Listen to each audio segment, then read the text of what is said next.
Thank you for listening. This is the Legends podcast by All Day Vinyl, and I'm your host, Scott Dudelson. After you finish this episode, please subscribe, rate, and check us out on Instagram and YouTube at All Day Vinyl. Today, I'm excited to speak with a great songwriter whose pop funk group Haircut 100 released an album in 1982 called Pelican West that featured a string of hit songs, including Love Plus One and Favorite Shirts.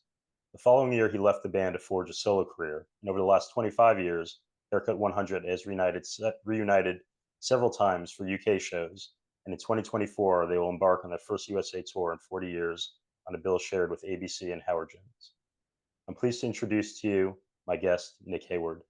Nick, thank you for Hello there, joining. Scott. That was great. Oh, thank you. Nice intro there. Oh, well deserved.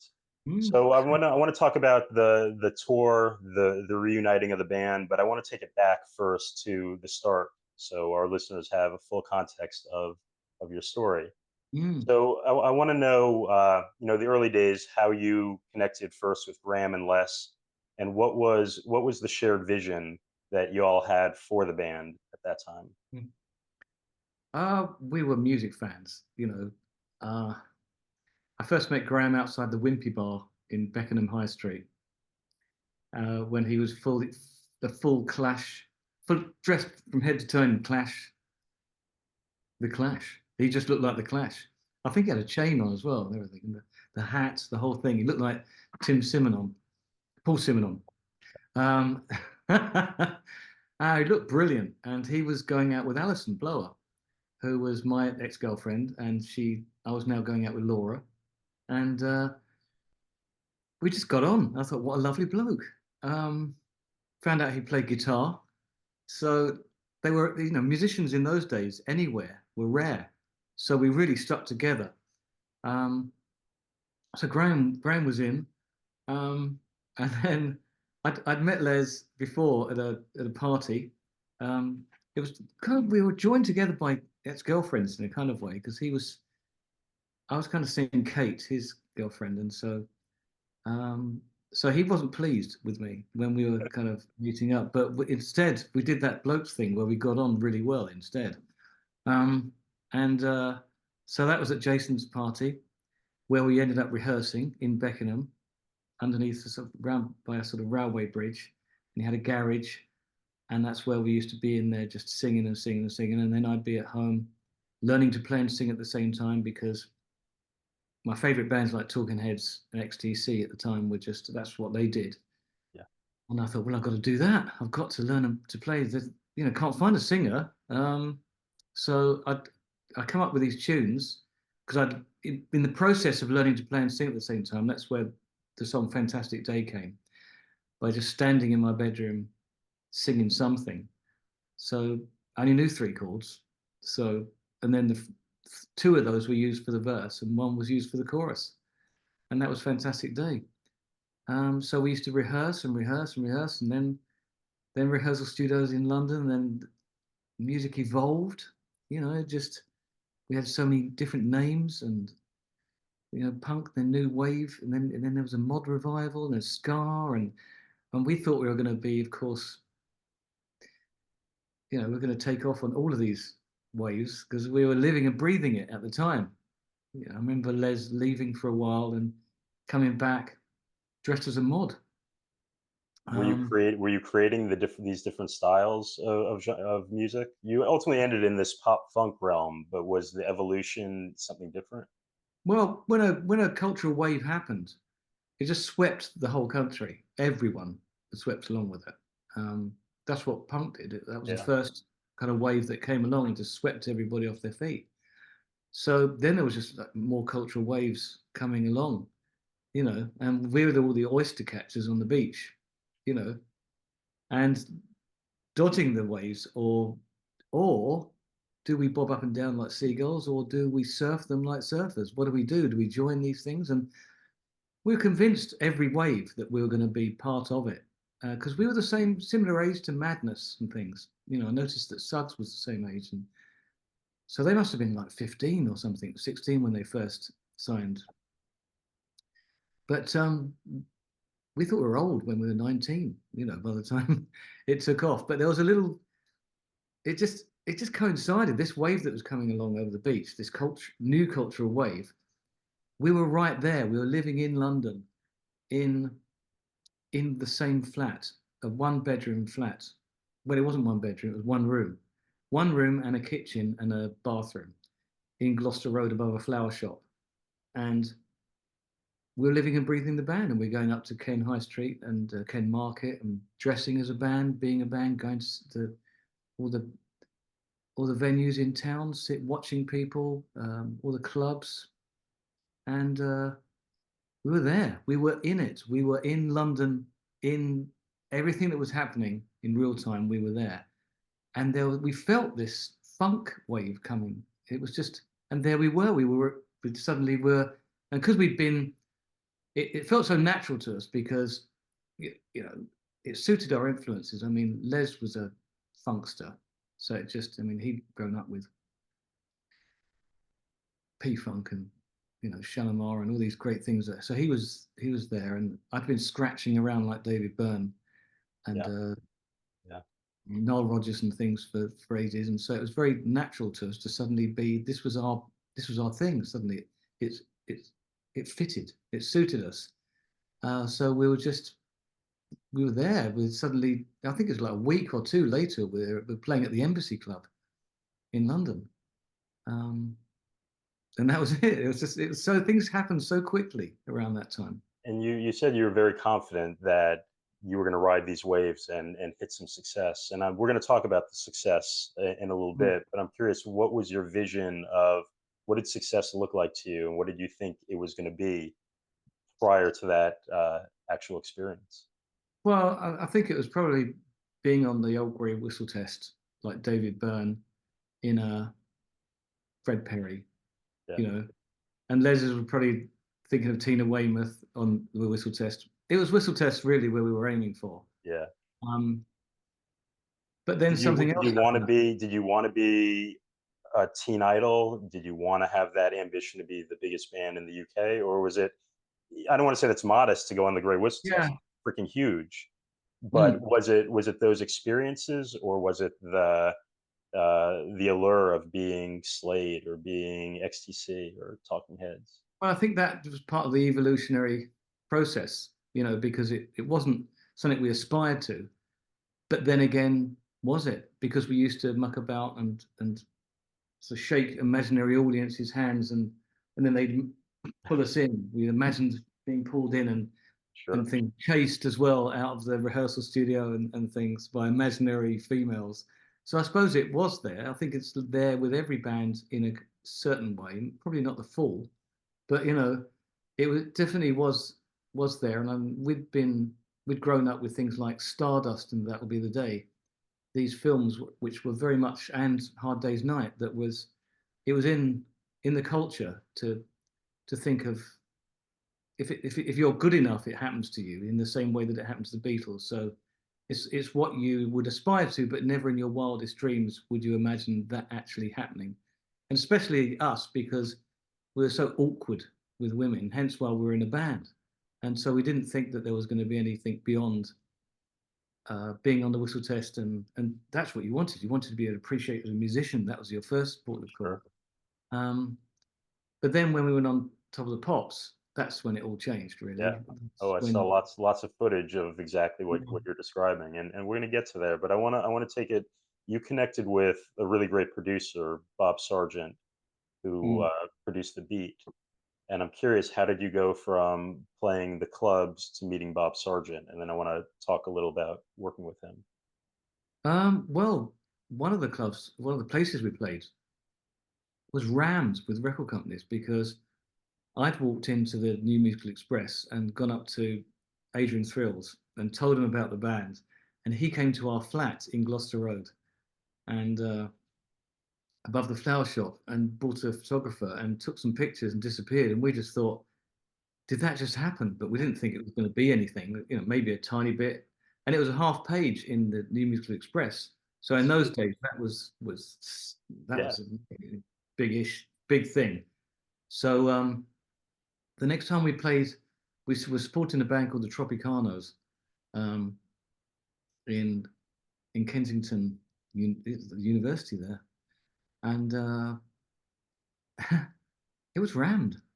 It was rammed with people and A&R people, you know. So that was the beginning. So but we really liked Arista records because they had the beat, and we were fans of the beat and those brilliant pop songs like Best Friend and Mirror in the Bathroom. I mean, they cut through, it seems, through the fog. They were so clear and crisp, like a crisp sunny morning in sort of early spring. They're so clear. And then that all changed again when we started to work with Bob. We signed to Arista, and it just worked. He was just in his prime at that particular point. He was making amazing pop records. So that's what he did with us. I mean, he took our everything, this sort of whole live set, and made pop singles out of it. It's amazing. Did you have the songs that were ultimately on Pelican West written at that time when you were doing these A&R showcases, or these? Most of it, but then even then, it was just as I say, it was just something like this. You know, everything's moving so fast. You just go, okay, there needs to be an album, so there needs to be Yeah, more stuff. So you make it up. yeah.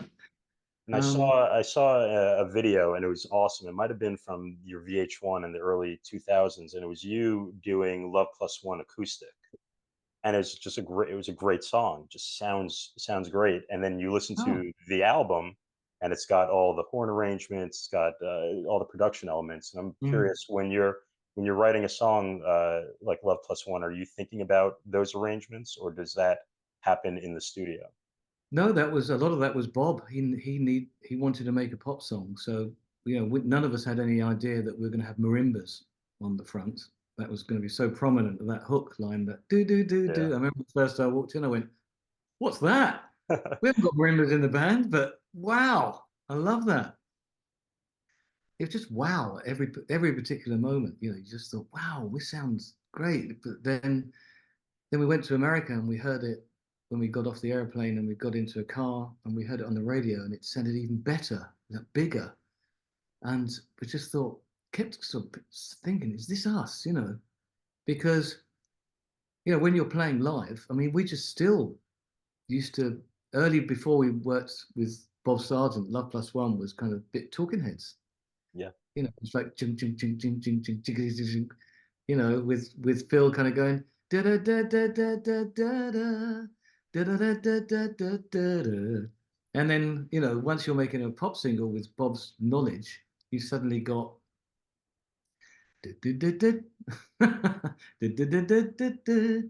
and his job is to, make the chorus pop. But I didn't even at that point in life.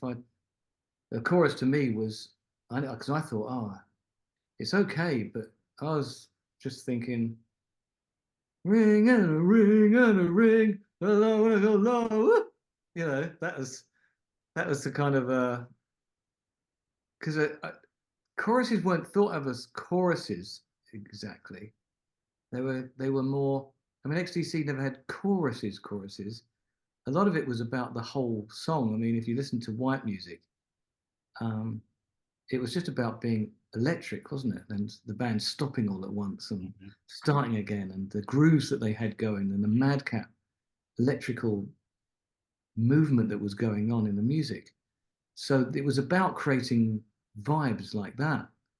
I didn't have to worry, none of us had to worry about making a single. And that's the beauty of having a producer. Yeah. That's their job. That's their role in the team to do that. So, they worry about that stuff. And you're just playing your part in the team. And so we're learning, of course, off him. I mean, working with him was a fantastic learning experience. Yeah, it's But beautifully done. as youngsters, we were just like, okay, do what you do. And Mirror then in the when bathroom, please. I and know we haven't got that song, but we're really, really enthusiastic, and and you can't believe it's happening when it's happening. Yeah, and You know, it obviously turned out great, and it became yeah. a massive song or massive record in the UK. And I'm curious, once that first hit, what was that? I'm guessing it's excitement and probably a little scared, but tell me what that initial reaction was when you actually made it. Songs Mm, chart. it's amazing. I Yeah, mean, it's it's incredible what happens. Really, and the experience we've had together will be with us for life. yeah, And that's why when we all meet up, it's there, and it's why Les Graham and I, when we stand on stage and we look at each other, you know, along the three-pinned plug or the pitchfork, you know, yeah, it's like we go right back to the beginning in Jason's garage, with the dream of just want to be somewhere, you want to be there, um, and so to get there together, that's just amazing. It's just really, really amazing that it happens. yeah. Amazing. Yeah. And then as it went on, I saw footage of you being that teen idol where fans were chasing you and trying autographs and grab. What because the band was short lived, and what I understood Yeah. was the toll that success took on you was heavy. I'm curious Mm. how that evolved, and how did that match up with what you thought it was going to be. Yeah. Be careful what you wish for. I mean, you're wishing for it, but it isn't the same as what the reality of it, because you're dealing with it at the time. And we're all so young and Yeah. No. um, don't think any of us dealt with it particularly well at all. Otherwise, we'd still be, we would have gone through the period from now together. Um, and that's what's so lovely about now with Liz Graham and I. It's like, it's just, okay, there's a huge bit missing, Yeah. you know, but the dream that was there is still there. And it's nice. And so it's that thing of when we spend time together and we just get on because we live together. So we know what it's like to be together. And we used to go out together, we used to socialize together. And so although it's been topsy-turvy, when you do actually meet up, it is like old friends and old mates where you just go, it's just, and you're right back there, and it's immediate. I mean, Les just sent me a picture of a sausage dog he's got staying with him at the moment that he's not happy with because this other dog wants to keep humping it, and just they're the sort of things you just mates send each Yeah. other. Lifelong You know, friends. Beautiful. yeah, and Yeah. it is a beautiful thing, and we've said it's for life, and that's that. And it really feels good. It feels good. I mean, I can talk with perspective on that period now. It's like great fondness. I mean, I can't summon up any of the emotions of the period because they're not there. They're not here, rather. The Yeah. emotions are just not. It's just um, but I'm not going to say it was an easy period for any of us, really. Um, but it doesn't matter because the music. I Yeah. mean, the music is what matters, isn't it? All the Yeah. gubbins that goes on behind the scenes doesn't really matter. I mean, it just doesn't. And the good thing is now is there's no gubbins going on behind the scenes, so to speak. So when people see us live, it's like they are seeing this genuine article. I mean, the UK tour we did was just good vibrations all the way. And we've got what we didn't have then, which is brilliant management, because that was why it all finished so early, because we didn't have any management, let alone brilliant management. So now we're just managed by this amazing management team that specialize in bands. I mean, Yeah. we just keep pinching ourselves saying, how did that happen? How did that happen? You Yeah. know? In a bunch of the interviews I watch you throughout the years, you said how much fondness and love there is between the members, but the Mm. challenge of getting things together was the organization and coordinating Yeah. people. Yeah, we could get And together, but not stay yeah, together. That's the way it yes, was. it seems like having that manager or having somebody to push it forward is. Yeah. Oh, can you imagine like anything without a manager, like football teams or hockey team or Oh anything? yeah, I mean, I can't even coordinate lunches with my friends without figuring out. I would rather have somebody do that. Yeah, yeah.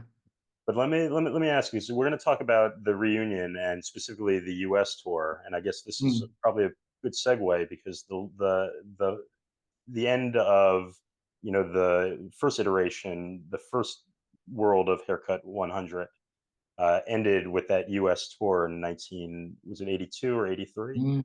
82. 82, and that Love was with that tour. was I that with love that tour. what's that? I loved that tour. That's what I want to ask you about that Yeah. tour, and that was with Elvis Costello. Is that right? Um, we did. I did think we played with him one time, but I think it was just our own tour. So yeah, tell me about those recollections of having a massive songs in the UK and coming over to America and getting them out here. I mean, we couldn't believe the reaction. It was like we'd found home. It just we felt like it really worked. It was just. I mean, we never thought that. I mean, that we'd ever go to America. You know, it was a dream, a wild dream. So to be there and everything coming alive, all the culture that we'd grown up with coming alive, it was just. I mean, all our favorite films were American. Um, we used to talk the script of The Graduate all the time. Yeah, great film. Classics, everything. Benjamin Gladstone, Good Evening, Sir, everything was all the humor that went around the band. Um, and Les was glued to Hill Street Blues since I've known him. He's just been stuck watching Hill Street Blues all day and night. He Still loves that. in Yeah, 2024. he still loves it. Yeah. So Amazing. everything was just coming alive for us. And we couldn't believe we were in the Gramercy Park Hotel, this rock and roll hotel. Uh, and then, yeah, I'm playing with Grandmaster Flash at the Ritz in New York. It's astonishing. We just couldn't couldn't believe it was happening, but it was happening. So we were just going with this. And I remember there's this one moment in the country club in LA, and Ralph Ravenscroft, who played on Baker Street, he came up and jammed on Fantastic Day, and then we went back to the hotel afterwards, and I was lying in a bathtub, it's kind of like semi overflowing, and I just thought, wow, when I was a commercial artist walking around the streets of London listening to Baker Street, it was such a big, huge record in London, especially. And I was a commercial artist delivering parcels, and that song was. I'd get back to the art studio, and it would always be on the radio, and so nobody, not in my wildest dreams, would I have imagined that I'd be on stage 3 or 4 years later, if that, just playing with the guy that played Yeah, that. And I think that's what being in music, the music business and music world rather, is like when all your dreams start coming true a bit. Because everyone in the music business is a fan of music. yeah, Everyone involved, from every corner. Even if they go jaded, it doesn't matter. It's still, you get into it because you're music fans. And it's a sort of brotherhood, sisterhood when you get into it. I think that's why you find your people in music as well. It's yeah. I just love that. I love that kind of community feel and solidarity that you get with music. Absolutely. Yeah. And on that US tour, did you have any indication that would be, the end of No, no? not a sticky bird. No. And when it finally ended and you went solo, you worked with Jeff Emerick. And I just want to ask you real quick what it's like working with a genius like Jeff, who worked with the Beatles and was the key Yeah. engineer at Abbey Road, just for everybody's context. Well, it's the easiest thing in the world to work with Jeff. Yeah, It's like, turning up to the studio, Air Studios, and everything you recorded sounded amazing, and just knowing you're in such safe hands. It's I well I the plan was, I mean, this is why I was there to record this. My idea was that Haircut was going to be recorded by Geoff Emerick, because I just thought I've been listening to. I hadn't got into the Beatles before. I got into them really late during being in the band on the coach. I just listened to the Beatles a lot, and I'd never done that. So I was just listening to the whole caboodle, and here I was in this. I thought we should be with who made this, who made this stuff, So I thought George Martin at first. So when I was in Air, I was kind of like hanging around George, leaving the door open so that when he walked past. But then Dave Bottrell, who'd been such a key person in the whole Haircut 100 story, he was at Arista. He's kind of like big fan of the band. He played me Imperial Bedroom by Elvis Costello and said, check this album. And it was just a glorious record. And so I was inspired by that and the Beatles. And Geoff was walking past, and a lot of people there said, yeah, Geoff, he's not,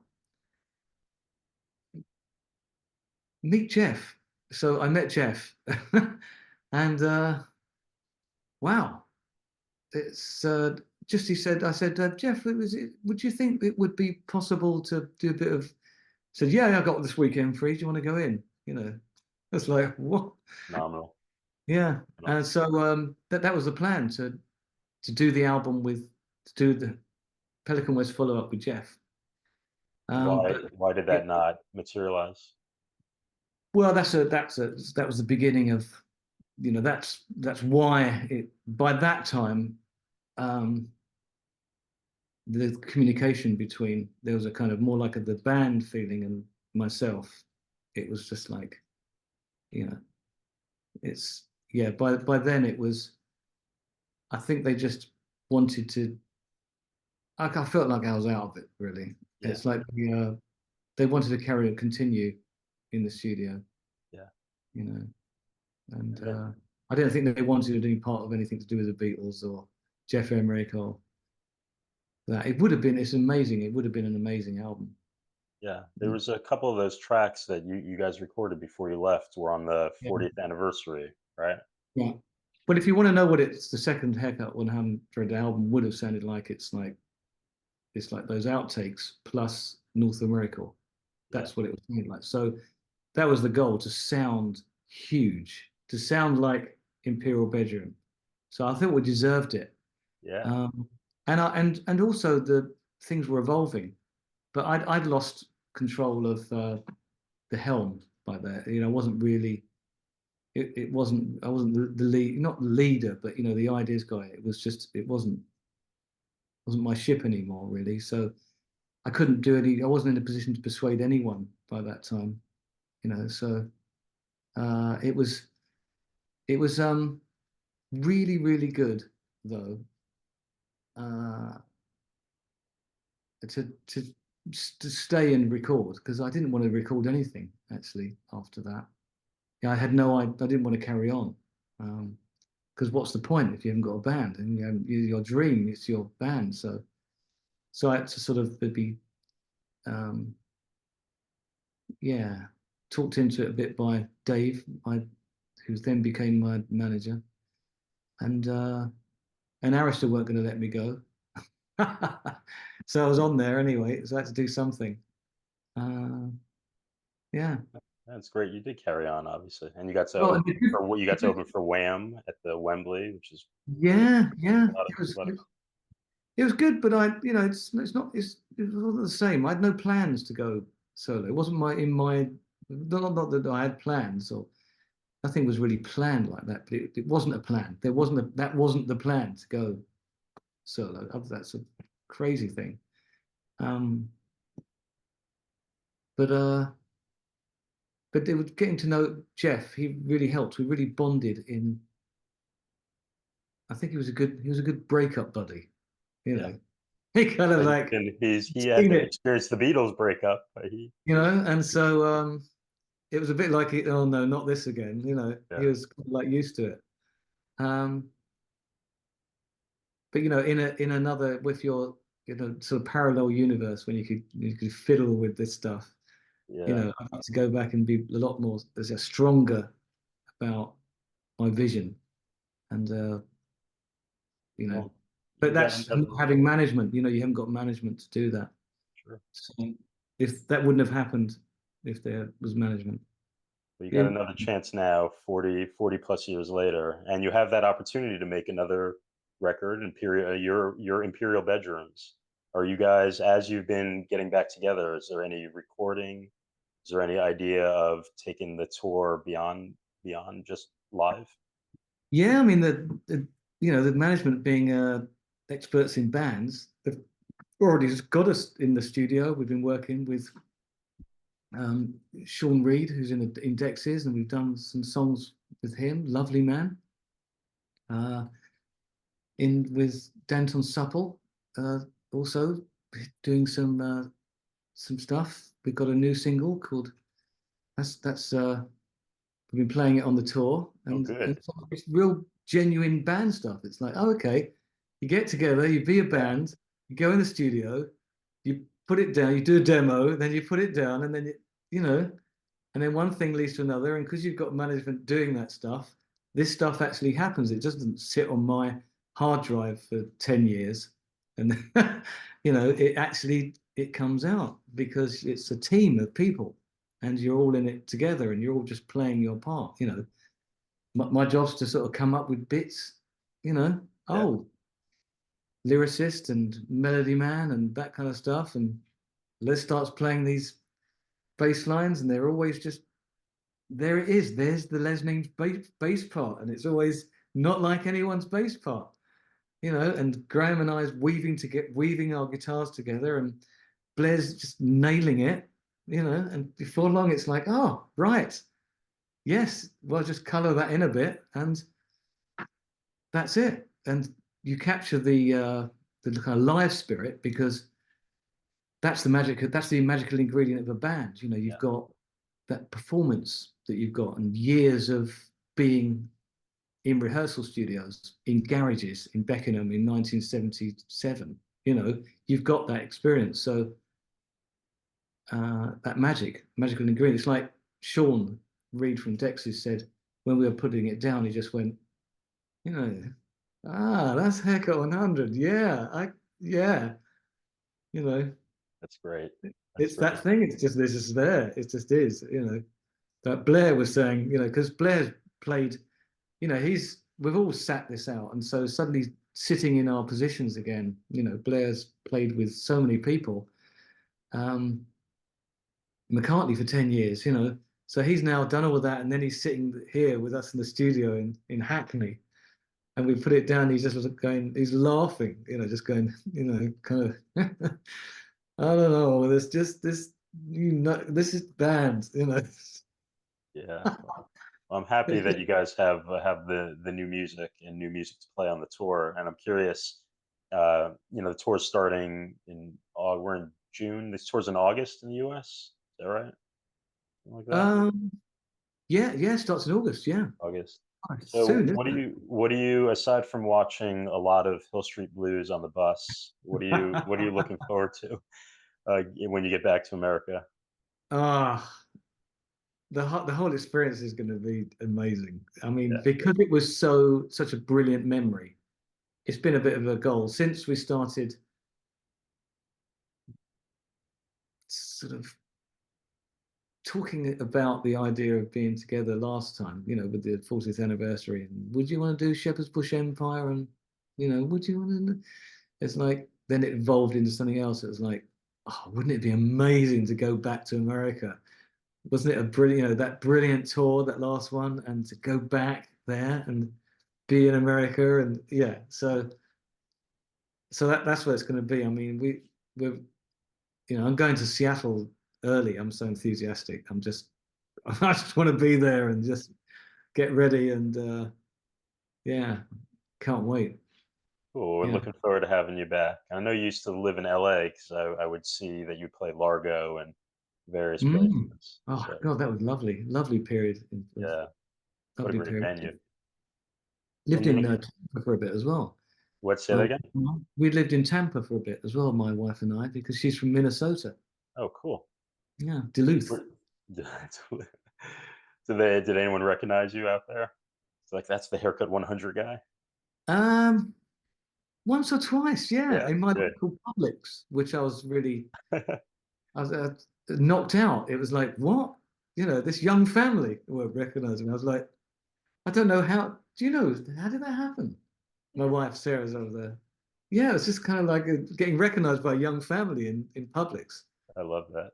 Yeah, well, I suppose I've been in Publix and heard my song a few times, and Nick Kershaw I heard in Howard Jones in Publix as well. It's like this music has gone around so many times, and then Yeah, suddenly there's just somebody at Publix must have just bought something, and then you find yourself shopping into your own music. absolutely. I mean, those songs are staples of the 80s era. If there's going to be an 80s Mm, mix, there's a very good chance that a couple of your songs are in there. mm. So Yeah, great. so I wanted them to be in the local trendy coffee bar, because we had this fantastic coffee bar I used to go to in St. Petersburg, You where because gotta you gotta slight you gotta leave them a record, leave them a CD, something yeah, a okay, little nudge.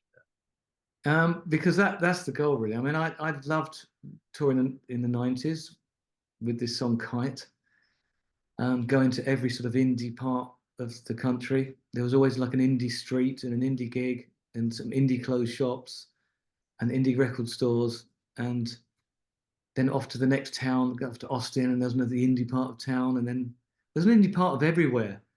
And because this song Kite took off in the indie charts, I suppose. So I was just following it around and getting to play with people I really liked as well. So I have such a fond memories of that period around the early '90s. It's brilliant, brilliant period. Yeah. I thought that was I was going to live there then, but I didn't. I've always thought I'm going to stay in America and just like, live there, and but I just don't. And even now, having you know, we still think about that, don't we? Being there and sometimes not, and we're there, and I just love the spirit of the place. Yeah. Just There's a lot of you know, great land. oh, Absolutely. the optimism, and I know the country's going through some tough times at the moment, like the UK, but Well, yeah, like everywhere in the world. I mean, no exactly. But place is right underneath it all, it's just glorious place. You know, now. Well, we're looking like forward to having you back. well, like South Park says, America, fuck yeah. But yeah, great film. One of the best films ever. Yeah. I haven't been able to let That's go good of it. American humor, the South Park guys. They nail it. Well, Uh, Nick, thank you so much, man. I look forward to the shows with Howard Jones and ABC, and so we I look can't forward to wait. new music as well. Oh, thank you. So be well, my Good stuff. friend, and I'll catch Thank you next you. time. Likewise. Cheers. Cheers. Bye. Bye. Thank you for listening to the Legends podcast by All Day Vinyl. If you enjoyed this episode, please rate it, share it, subscribe, and follow us and check us out at All Day Vinyl on Instagram and YouTube.